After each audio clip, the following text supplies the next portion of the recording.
Izrael się będzie spieszył.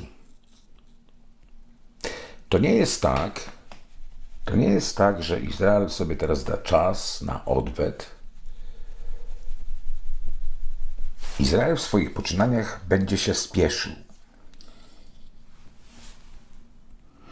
Nie mogę tego zrozumieć, ale kojarzy mi się, że w jednym miejscu w Izraelu nastąpi potworny, potężny wybuch w Izraelu. Potworny wybuch.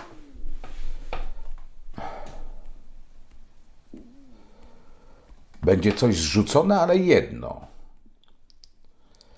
To będzie jeden wybuch, ale wielki. Dziwne. Wokół Izraela coś się szykuje. Szykuje się coś.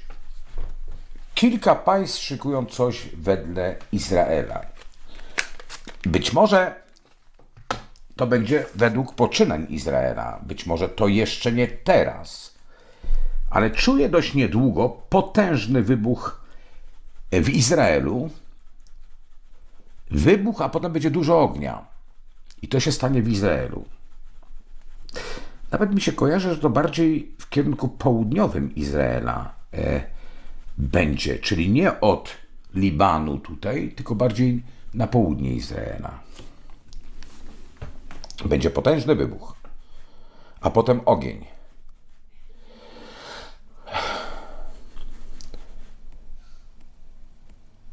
I to nawet mam wrażenie, że to będzie upokorzenie Izraela w jakiś sposób. Tu nie tylko atak Iranu. Tu jeszcze jedno lub dwa państwa zrobią gesty, może nie tak duże, jak zrobił to Iran, ale zrobią gesty gotowości do konfrontacji. Jeżeli Izrael nie uspokoi się, to może jest tak, jak to mi wychodziło z wizji, że Izrael zostanie zaatakowany z trzech stron. Powiem Państwu tak. To zresztą nie pierwszy raz, bo już to jakiś czas temu mówiłem to przed jeszcze nalotami na Liban, że Izrael w konfrontacji z Iranem może, to jak dojdzie do tej konfrontacji, będzie się mówiło o skutkach jądrowych. Ja nie twierdzę, że to się stanie od razu, chociaż czemu nie? I nie twierdzę, że to będzie zrzucenie bomby jądrowej, ale będzie się mówiło o skutkach jądrowych. To bardzo istotne, to mi się drugi raz kojarzy.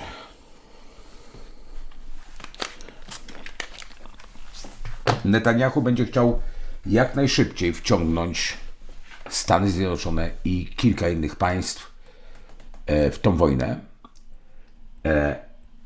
Pośpiech może mieć znaczenie dlatego, że idą wybory, a one są niepewne. Ten wybuch w Izraelu to będzie albo sabotaż jakiś bardzo poważny, albo jakaś bomba taka spadnie. Coś się wydarzy, ale może to być sabotaż.